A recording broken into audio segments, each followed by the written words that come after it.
Gracias.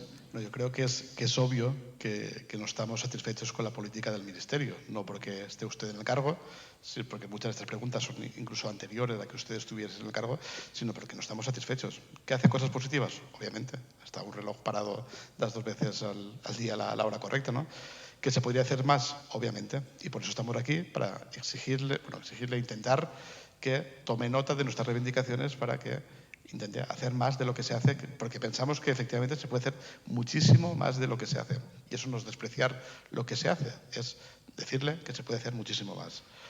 Esta pregunta es sobre el archivo de la Corona de Aragón. Este archivo es un legado documental único, excepcional, de unos territorios que supieron crear en su momento un modelo político compartido bajo la Corona de Aragón, respetando la personalidad e identidad cultural propia y diferenciada de cada uno de los países o territorios que lo conformaban.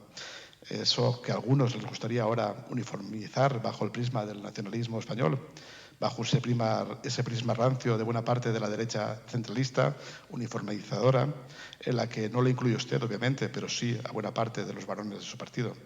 El archivo de la Corona de Aragón, tal y como se explica en la página oficial del Ministerio que usted preside, fue creado como decisión soberana de Jaime II de Aragón en 1318 y tuvo durante siglos la consideración del archivo real, propiedad estricta del monarca, y hasta 1770 estuvo alojado en el Palacio Real de Barcelona. Junto con las escrituras referentes al patrimonio real se custodiaron allí los documentos de gobierno y justicia y entre ellos las series de registros de la Cancillería. Pronto creció la complejidad de la oficina y en 1346 el rey nombraba a su primer archivero. En 1334 le daba normas prácticas sobre la incumbencia de su cargo. Sus fondos documentales afectan al decurso histórico de los territorios actualmente bajo distintas soberanías. Podemos hablar del Rosellón, de la Cerdaña, el Conflent, Vallespir, Córcega, Cerdeña, Sicilia y especialmente a Cataluña, el País Valencià, Aragón y las Islas Baleares, tal y como se exponen en el Real Decreto de 2006 de 8 de noviembre por el que se crea el patronato del archivo. Actualmente este archivo es un archivo de titularidad estatal y gestión directa del Gobierno de España y tiene como finalidad custodiar, conservar, organizar y difundir la documentación que procedente de diversas instituciones ha ido acumulando en sus depósitos desde hace 7 siglos. La importancia histórica de este archivo ha sido reconocida internacionalmente por la propia UNESCO, lo ha incluido en el programa denominado Memoria del Mundo, creado en 1992, en el que se incluyen los mejores archivos y bibliotecas. Tal y como recuerda el citado Real Decreto, en su artículo primero, el patronato de este archivo se crea de acuerdo con lo previsto en el artículo 149 de la Constitución, así como de conformidad con los estatutos de autonomía de las 4 comunidades autónomas afectadas, como órgano colegiado, rector del citado archivo y adscrito al Ministerio de Cultura. En la reforma del Estatuto de Autonomía de Aragón de 2007 se expone en su disposición adicional primera las referencias en cuanto a la unidad histórica del archivo. El problema que tiene es que el patronato del archivo, conforme a lo dispuesto en la ley, se constituyó el 20 de enero de 2007 por los entonces presidentes de la Generalitat catalana y valenciana, el señor Camps, también el señor Marcelino Iglesias por Aragón, el señor Matas por Baleares y la entonces ministra de Cultura, Carmen Calvo. Desde entonces ya no se ha vuelto a reunir. 15 años después seguimos esperando que pueda reunirse para proseguir con la labor que tiene asignada. Por eso le preguntamos los motivos reales de este retraso y sobre todo las nuevas previsiones para poder celebrarse en breve una nueva reunión, la segunda de este patronato. Gracias. Gracias, señor Mulet. Para contestar la pregunta tiene la palabra el señor ministro de Cultura y Deporte por un tiempo máximo de 5 minutos. Sí, gracias, presidenta. Senador, nos hallamos frente a una anomalía.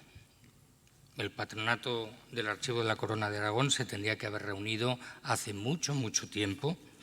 Y lo que hemos hecho, al menos yo desde que he llegado al Ministerio, es ponerme en contacto con las comunidades autónomas que lo forman para que puedan renovar su representación en el patronato con la idea de poderlo convocar los meses de septiembre o de octubre de este año. Espero que pueda ser así. Muchas gracias, señor ministro. Para el turno de réplica tiene la palabra el señor Mulet por un tiempo máximo de 2 minutos y medio.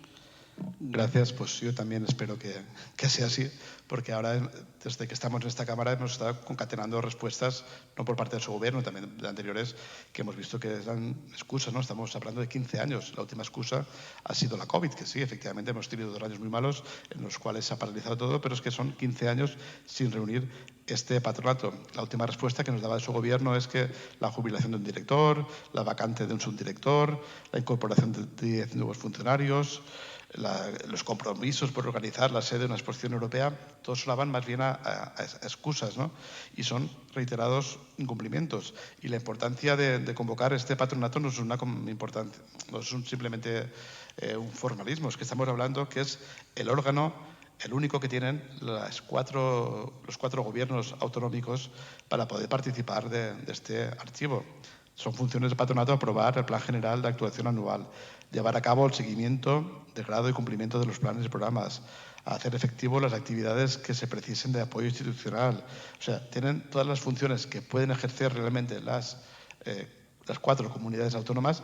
Si no se reúne el patronato, que no se ha reunido desde el 2007, efectivamente no funcionan. Por lo tanto, le tomo la palabra y espero poder celebrar que por fin ya, después de verano, se reúna este patronato y empiece a funcionar y dé juego a que las comunidades autónomas se encuentren en él. Gracias. Gracias, señor Mulet. Y para el turno de dúplica tiene la palabra el señor ministro de Cultura y Deporte por un tiempo máximo de 2 minutos y medio. Claro. Gracias, presidenta. Senador, como utiliza las respuestas por escrito para formular sus preguntas, pues resulta que aparece un COVID que yo no he mencionado, aparece la dimisión de un director que yo no, lo digo para beneficio del resto de senadores y senadoras que igual creen que se han perdido algo. Sí, se han perdido la respuesta escrita que le dimos al senador Mulet. Yo también espero que se reúna el patronato y cuanto antes.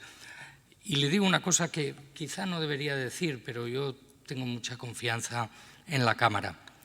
Si no se reuniese, no sería por falta de voluntad del Estado. Muchas gracias. Muchas gracias, señor ministro de Cultura y Deporte. Vamos a pasar a la pregunta número 11. Pregunta sobre las inversiones realizadas desde el año 1978 en cada uno de los monumentos religiosos adscritos a la Iglesia Católica, con indicación de las causas por las que cobran entrada para ser visitados. Para formular la pregunta tiene la palabra el señor Mulet por un tiempo máximo de 5 minutos. Gracias. Bien, son muchos los edificios religiosos, catedrales o iglesias que hay en toda España, que han recibido de muchos ministerios, principalmente del Ministerio de Cultura y de los Ministerios de Transporte o Fomento, fondos públicos para la conservación del patrimonio cultural. El 1,5% de cultura es solo una parte de lo que se recibe desde el Estado. Nuestra pregunta era si pensaba el Ministerio de Cultura avanzar para modificar la legislación para que esos templos no cobren nada como entrada o un precio simbólico para que su visita sea accesible. Porque hemos visto, con respuestas que nos dan ustedes, que en los últimos años han invertido 126 millones de euros únicamente del 1,5% cultural, para que luego los contribuyentes que pagamos con esos presupuestos generales del Estado tengamos que volver a pagar para poder visitar o disfrutar de esos templos. 126 millones de euros de dinero público en patrimonio religioso. Únicamente en el 1% cultural, si esto viéramos todo lo que se ha recibido por parte del resto de administraciones, de subvenciones, de programas de todo tipo, estaríamos hablando de cantidades mucho más astronómicas que esta. Y todo esto se hace sin que se regule o se limite el cobro de las entradas.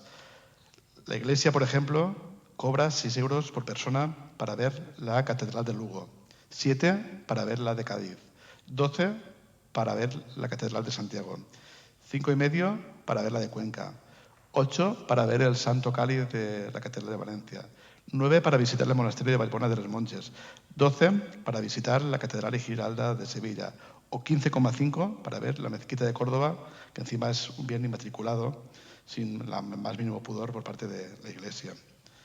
Una audioguía para visitar estos estos monumentos puede costar fácilmente 5 euros adicionales. Es un suma y sigue por contemplar un patrimonio rehabilitado y mantenido con el dinero de todos. Nadie sabe dónde va ese dinero que se cobra con las entradas. No hay fiscalización ni hay transparencia, pero cuando hay que recuperar, invertir y actuar en ese patrimonio, siempre han de ser las arcas públicas y a fondo perdidísimo, incluso, reitero, en bienes inmatriculados. Lo más lógico sería que después de haber recibido dinero público no se cobrara esas astronómicas entradas para poder disfrutar de estos bienes, más allá de una cantidad simbólica, ya que se está limitando el acceso a la cultura de los ciudadanos y ciudadanas y dando cuantiosos negocios, en ocasiones, a empresas privadas o instituciones que luego aseguran no disponer de dinero para mantener este patrimonio. Por lo contrario, el acceso a templos y conventos se está convirtiendo en ocasiones en una actividad muy lucrativa y rentable, por el que pasan anualmente millones de personas y que deberían estar más condicionadas. Lo cierto es que las bases reguladoras de la concesión de estas ayudas públicas no recogen ninguna condición o limitación relacionada con el precio de las entradas. Y con ello, el Gobierno legitima así que la Iglesia o cualquier otra entidad, pública o privada, esté haciendo negocio con la venta de entradas, y estamos hablando de muchos millones que normalmente se destina a esto. En otros lugares de Europa, el Estado asume la titularidad de los bienes cuando una confesión religiosa no puede hacerse cargo del mantenimiento de estos bienes, aunque luego les ceda el uso. Por eso la pregunta es si va a promover el Gobierno algún tipo de cambio en las bases de la concesión de ese tipo de ayudas, de ese tipo de convocatorias, para que no paguemos y repaguemos y volvamos a pagar el mantenimiento de estos bienes y luego no podamos disfrutarlos a ellos sino pagando astronómicas entradas. Gracias. Gracias, señor Mulet. Para contestar la pregunta tiene la palabra el señor Ministro de Cultura y Deporte por un tiempo máximo de 5 minutos. Gracias, presidenta. Mire, senador, yo practico lo que considero que es un sano agnosticismo, pero con un gran respeto a aquellos que tienen una religión, que profesan una religión o que son ateos. Yo solo he llegado a ser agnóstico. Pero cuando vi su pregunta, ya me imaginé que no pretendía usted que le dijera las inversiones realizadas desde el año 78 en cada uno de los monumentos, si no, no hubiéramos tenido tiempo disponible. Lo que usted plantea es una cuestión que yo creo que tiende a confundir temas. Cuando el Estado ayuda a la reconstrucción de una catedral, pongamos un ejemplo, eso es un pago, pero el mantenimiento de ese templo corresponde a la confesión religiosa que es titular del mismo.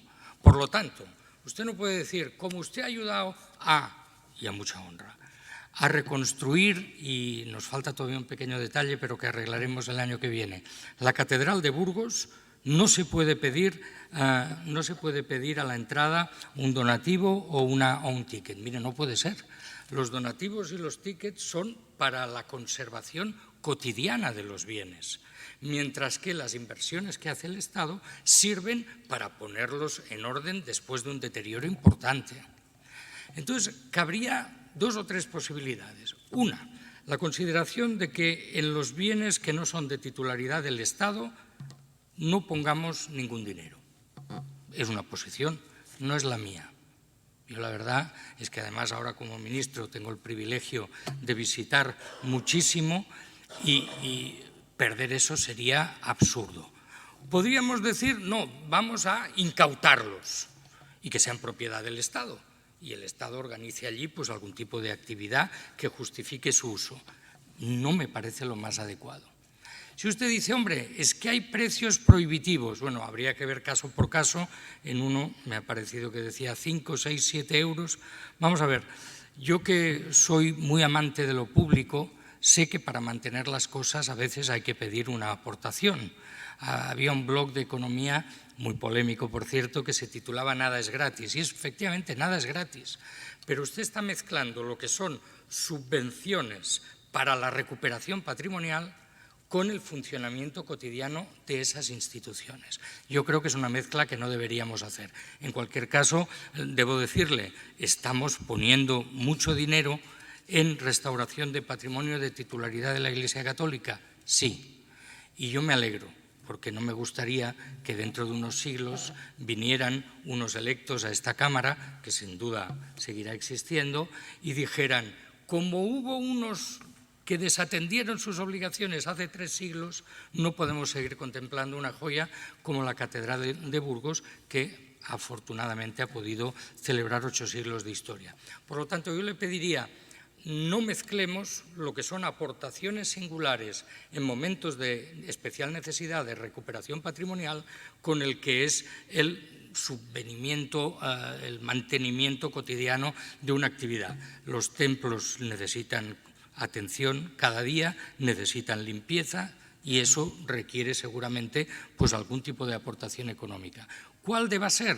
Yo lo que sé es que quien no debe fijarla es el Estado, porque con eso seguramente podríamos cometer alguna injusticia o algún atropello. Y también permítame decirle, gracias a la Iglesia hemos podido mantener patrimonio y yo me alegro mucho de vivir en un país en el que quedó muy atrás el tiempo de quemar iglesias y en cambio ahora nos cabe a todos el honor de mantener ese patrimonio para uso y disfrute no solo de los creyentes, sino de todos aquellos amantes del arte. Muchas gracias, señor ministro. Para el turno de réplica tiene la palabra el señor Mulet por un tiempo máximo de 2 minutos y medio. Bien, gracias. Yo creo que he sido bastante respetuoso en todas mis intervenciones y a mí una reducción al absurdo de mi intervención pues no me parece tampoco correcto. Poner en mi boca afirmaciones o aseveraciones de palabras que no he dicho es que está fuera de lugar. En ningún momento es un tema religioso. Estamos hablando de la Iglesia Católica como, al ser la confesión mayoritaria en ese Estado, pues obviamente es la que más patrimonio acumula. Pues es que también estamos hablando también lo he expuesto, ¿no?, de patrimonio que está en manos privadas, en castillos, museos, palacios, fortalezas, de todo tipo. La pregunta no era esa, la pregunta no es cómo revierte a la ciudadanía el poder disfrutar de estos bienes que se están recuperando gracias a la función del Estado. Y no es una crítica a la Iglesia, realmente pasa lo mismo que en el Ministerio. Usted lo decía antes, no hay suficiente presupuesto, pues seguramente las diócesis no tienen suficiente presupuesto, los obispados no tienen suficiente presupuesto o capacidad económica para mantener ese patrimonio en condiciones. Y lo vemos, ¿no? En la lista roja de patrimonio hay centenares o miles de ermitas que están a punto de desaparecer de un valor histórico incalculable. El problema es cómo revierte luego esto para todos, ¿no? Porque el problema es el de siempre.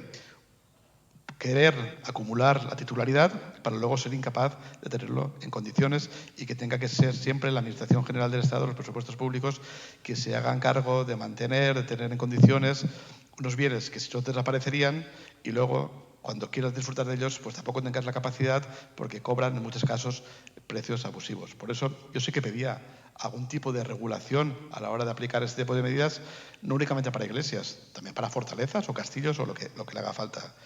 En la respuesta anterior escrita decían que este tipo de ayudas vienen condicionadas a un uso público durante al menos 50 años. Pero es que eso no se cumple. No se cumple ni en iglesias, ni en castillos, ni en fortalezas. Por eso la pregunta era más una petición. Hemos sacado los datos, nos parecían que eran potentes y seguramente se quedan cortos. Seguramente debería multiplicarlos por 10 para llegar a todo el patrimonio que está en peligro realmente de desaparecer. El problema es luego eso, cómo se revierte y cómo nos acaba suponiendo un gasto añadido a los ciudadanos. Hay fórmulas en otros países. Vaya terminando, senador Mulet. Sí, voy terminando, gracias. Hay fórmulas en otros países. La gente que venga de fuera y no ha aportado económicamente en los presupuestos generales del Estado, pues que paguen una entrada y entradas reducidas. Por eso le pedíamos que a la hora de convocar ese tipo de iniciativas tuvieran esa sensibilidad que AFC ya ha visto que no la tienen. Gracias. Gracias, senador Mulet. Para el turno de dúplica tiene la palabra el señor ministro de Cultura y Deporte por un tiempo máximo de 2 minutos y medio. Gracias, presidenta. Senador, no me cambie la pregunta. Usted pregunta sobre las inversiones realizadas desde el año 1978 en cada uno de los monumentos religiosos adscritos a la Iglesia Católica. Eso es lo que usted pregunta, no estoy inventando nada. Yo lo único que le he querido mover, y si usted ha encontrado mi respuesta falta de respeto, inmediatamente le pido disculpas.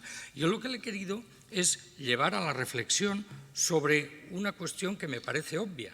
Una cosa es una inversión importante, que las hay, de recuperación del patrimonio, y la otra es tener cuidado, tenir cura, que se llama en catalán, de los monumentos cada día.